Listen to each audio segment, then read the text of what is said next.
What is Jim Harbaugh's best win as Michigan coach? We're going to take a look at my 5 best wins that Harbaugh's had in his 4.5, coming up on 5 full seasons as the Wolverines coach. But with Michigan's 45-14 win over Notre Dame on Saturday, number 8 ranked Notre Dame at the time, many folks are calling that his best win. But I'm not too sure about that, so I want to know from you guys before I reveal my top 5 games. So comment below, Harbaugh's best win as Michigan head coach. We've got that and some Michigan football Q&A from you, the YouTube audience, coming up right now on the Michigan Football Report.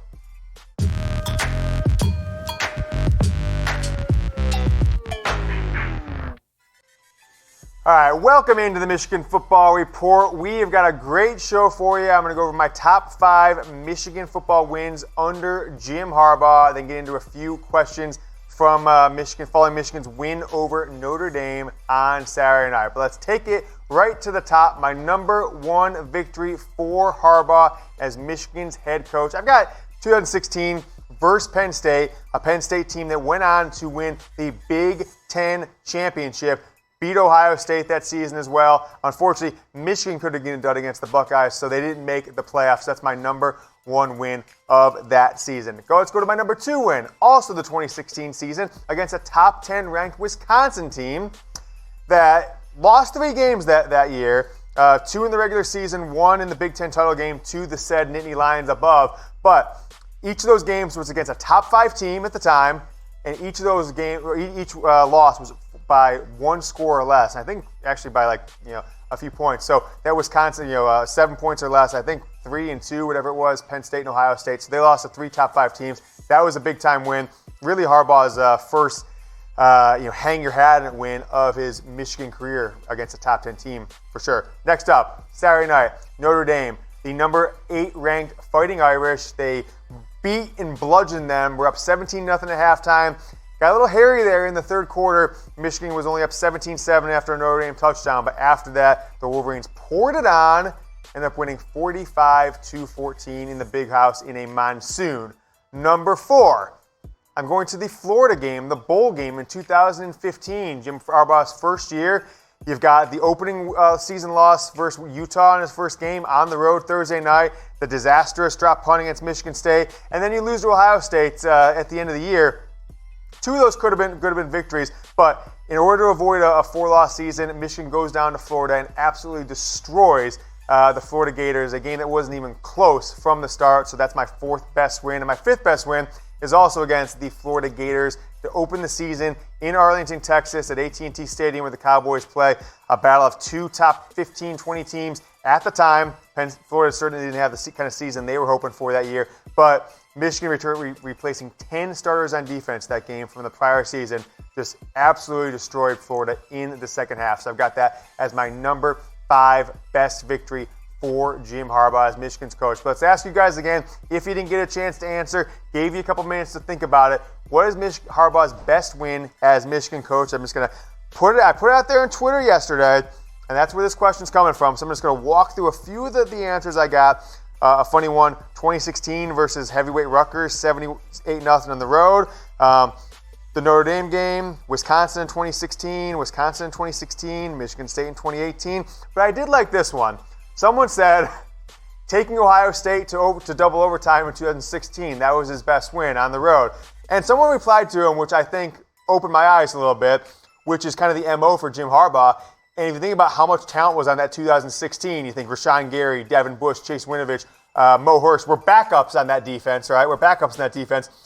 They said, 2016, Michigan played down to Ohio State's talent level, which is kind of an eye-opening thing for me to think about, given back what those 2 teams looked like at the day. But it's not something that I can stop thinking about, that Michigan may have played down to Ohio State's talent level, an Ohio State team that went to the college football playoff. But that is the question for you guys. Go ahead and answer for it below. And once you're done putting your answer below, head over to BetDSI, chatsports.com/bet. Get going with them to put some cash in the Wolverines this weekend. They're 21.5-point favorites over Maryland.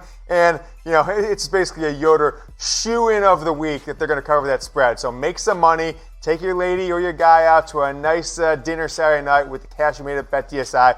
Chatsports.com/bet. Promo code GoBlue gets you a 120% deposit bonus when you get signed up. So don't miss out on the 120% deposit bonus opportunity. BetDSI, chatsports.com/bet. Got a few questions coming out of the game last weekend on YouTube that I want to bring to fruition for everyone to take a look at and answer. So William from YouTube says, where has Haskins been all season? Kid looks like a feature-type running back. Right now, it looks like Sparty has quit on D'Antonio. We could start looking at Ohio State. So that one kind of tapers off into other topics. But the first part is really what I wanted to address and really answer to start this show, to start these three questions. Hassan Haskins. He came in as a very underrated, not even the top-rated running back in his class in 2018 that came into Michigan. That was Christian Turner. But either way, they were both kind of lowly rated three-star running backs, the number 1,000 player in the country or something like that.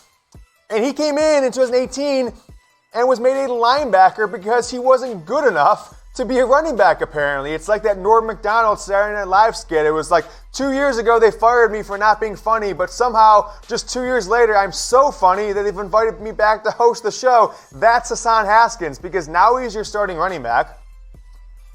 Michigan was putting True Wilson and Christian Turner, who I don't think should see the field for Michigan anymore, ahead of Haskins. And literally, it took an injury to Zach Charbonnet heading into the Wisconsin game. It took an injury against Middle Tennessee State for True Wilson for Haskins to even see the field. And the same thing goes over to the defensive side, where your best player right now, Cam McGrone, wouldn't have saw the field if not for Josh Ross getting injured. So I think there's some validity to it. There's a couple big misses by Michigan's coaching staff in analyzing their talent in preseason camp, in spring camp. There was a lot of hype coming out about Christian Turner, but anyone with two working set of eyes and a brain who's seen Christian Turner and Hassan Haskins in the same recruiting class touch a football can tell you in 1 second that Hassan Haskins is the best player. So I'm not sure why Jay Harbaugh, Josh Gattis, Jim Harbaugh, Ed Warner couldn't figure that out for the last year and a half he's been on campus. But finally he got a shot. He's proven that he is a serviceable running back. And it brings me to this question, because he is your starting running back now. He has started the game the last 2 weeks. He wasn't the leading rusher versus Penn State. That was Zach Charbonnet. Certainly was leading rusher against Notre Dame. But who will lead Michigan on the ground against Maryland? Is it going to be the new starting running back Hassan Haskins, the redshirt freshman, true freshman Zach Charbonnet? Maybe some garbage time. You'll get True Wilson taking 180 yards to the house. He'll get it. Shea Patterson? You never know. I'm going with, what did I say last show? I can't contradict myself. Let's just go with Haskins, right? It feels good to be on the Haskins train. With Dwayne Haskins maybe getting his first start in the Redskins, we need to keep feeding the ball to Hassan and make sure that Michigan is the best Haskins. What's that? Disavow, right? Redskins can't say the R word, disavow them. But who will be the leading rusher versus Maryland? Answer below in the comments. All right, coming question from James Powell II. Is that a dead deer as his profile photo? It's a risky move, James, but I guess that's your thing. Was Tarik Black hurt? Referring to the Notre Dame game. And I'm not shitting you here, James. I was at the game, actually kind of enjoying the rain. It wasn't that bad. The only bad parts were halftime and then after the game, when you had to realize that I'm a man with a 3-year-old son at home. I'm sitting here on a Saturday night freezing my butt off in the cold rain watching college kids play football. So this is a life moment for me. But nevertheless, was Tarik Black hurt? Because I asked my dad that in the middle of the second quarter. I'm like, have you seen Tarik Black one time in this whole game? And then like 2 plays later, he came out and you saw number 7. But let's take a look at the receiving leaders. And if you look at the stat sheet, you would have said, oh, Tarik Black didn't play because he didn't even get a ball thrown to him, right? Mike Sainristil, 3 catches, 73 yards, and that touchdown from Dylan McCaffrey. Donovan Peoples-Jones, a couple catches and a touchdown. Nico Collins got a touchdown. Ronnie Bell. Heck, even Giles Jackson. So you've got 2 true freshmen caught passes, but not Tarik Black. But he's not that far down the stat leaders for Michigan this year. I think he's with the 3rd leading receiver on the team behind Ronnie Bell and Nico Collins. But Donovan Peoples-Jones, only playing 2.5 games, is creeping up on him in the stat category. 18 catches on the year for him, 241 yards, 13 yards per carry or catch. Only 1 touchdown, though. So I don't think Tarik Black is a disappointment. I don't think he's a bad player by any means. But it is very clear he is, at best, the number 4 wide receiver on this team. I don't think the big 3 includes Tarik Black anymore, if there is a big 3, because I saw a funny response to the Jim Harbaugh's biggest win on Twitter post. Someone says, convincing Tarik Black, Nico Collins, and Donovan Peoples-Jones to play wide receiver for him. That was his biggest win, or play wide receiver in his offense. But Tarik Black has been, he's fallen a little bit back behind. Ronnie Bell has gotten much more looks, much more better games, better hypes outside of the drop at the end of the Penn State game. So, was he hurt? No. But I do not consider Tarik Black a starter for Michigan anymore. There was a lot of talk about Tarik Black going pro no matter what after this year, because I think he had his eyes on going pro after 2 injury-filled seasons in 2017 and 18. Like, if he goes pro, he's not going to get drafted. So if he's on the Michigan football team next year, he'll probably be a starter along with Ronnie Bell if Nico Collins and Peoples-Jones go pro. But that's not a guarantee at this point. I think there's a very good chance that Tarik Black is not a part of this program going into the 2020 season, whether it's potentially transferring, although I don't have any information on that. It has been rumored out there, or going pro and just taking a shot at not risking another injury, because due to all the time he's missed due to injury at Michigan thus far. Next question coming up. It's our last question, right? Last question. Dude Man, pretty cool name actually. I like that name, Dude Man, with the big orange D as his profile picture. He says Michigan students are throwing garbage on the field right now, and he must have posted this right after the game. I'm not sure when he submitted this question to us. What a bunch of scumbags! No respect for themselves, their school, or the football program. Pathetic. I'm just gonna say this, Dude Man, chill the fuck out. Come on, relax, bro. It's not that big of a deal. I was at the game. It didn't look malicious at all. It came right after a really, really bad, brutal pass interference call that gave Notre Dame the only life they had the entire year. So I think we've got the producers in my ear. We've got the footage. We're pulling it in, the footage that Dude Man thinks about. Let's take a look here. So, okay, he gets a wet towel in the pouring rain that hits him in the head. And by the way, and then you see someone hit the cameraman with the towel. I like and you see the wide footage here. So there was about, 20 students that threw a towel there. It's not like they barraged him. But what do you expect? You should give these kids some credit.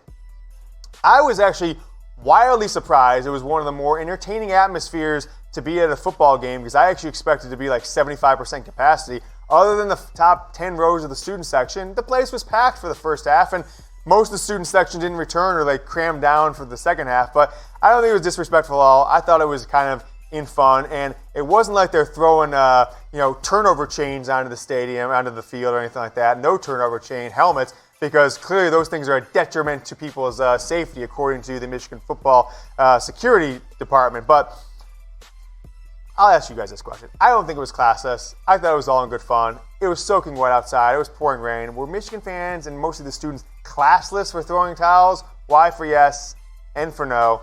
Answer below. I'm going to give it a double capital A. I'm just going to give it a big N for this one. I don't think it was classless at all. I thought it was kind of humorous. And I like this. A few of the tweets I saw was, Michigan needs to track down the student that hit the Notre Dame guy in the helmet and the guy who hit the cameraman right there at the end. Get them on scholarship, okay? We need a quarterback for next year's recruiting class. You got a free scholarship. Best of luck to J.D. Johnson, but you might have someone in the stands who could potentially vie for your starting quarterback role in 2020 when Shea Patterson is gone. Thanks so much for watching the Michigan Football Report today. Go ahead and watch some previous videos. We got last week's grades versus Notre Dame here. A lot of A's in that one. And I've got yesterday's Michigan Football Rumor Show right here. And if you haven't yet, hit the subscribe button. You don't want to miss a video from the Michigan Football Report ever. Go Blue.